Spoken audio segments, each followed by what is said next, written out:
আসসালামু আলাইকুম।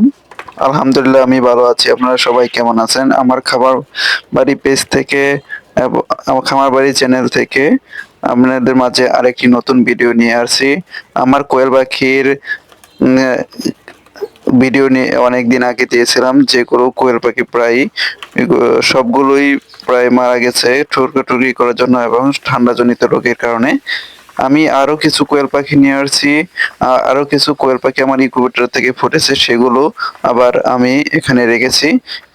এই সেটআপটা তৈরি করেছি শুধুমাত্র কোয়েল পাখি লালন পালন করার জন্য।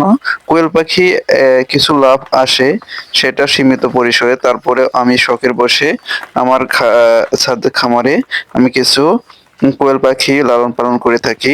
আপনারা সবাই আমার ভিডিওগুলো দেখে থাকেন, যে ভিডিওতে আমি প্রায়ই বিভিন্ন মুরগি এবং কবুতর, পশু পাখি সবগুলো লালন পালন করি, এই ভিডিওগুলো দিয়ে থাকি। তার মধ্যে কোয়েল পাখি ভিডিওটি এখন আজ আপনাদের মাঝে তুলে ধরতে যাচ্ছি।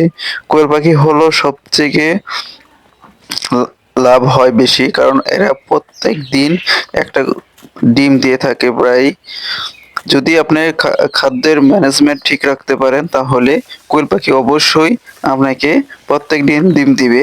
এবং কোয়েল পাখি এক ধরনের সমস্যা আছে, সেই সমস্যাগুলো যদি আপনি পরিত্রাণ করতে পারেন, তাহলে আপনি কোয়েল পাখিতে ভালো একটি প্রফিট আসতে পারে। কিন্তু আমি কিন্তু বড় ধরনের খামার করব না, এখানে আমার অল্প পরিসরে কিছু কোয়েল পাখি লালন পালন করে থাকি। সেটা হচ্ছে 20 থেকে 25টা এখন আছে। আরো কিছু কোয়েল পাখি আমি কিনে প্রায় আমি 50টার মতো কোয়েল পাখি লালন পালন করে থাকবো। এখান থেকে আমি ইনকিউবেটরে দিয়ে কিছু অল্প পরিসরে বাচ্চা ফোটাবো, সেদিকে নজর দিচ্ছি।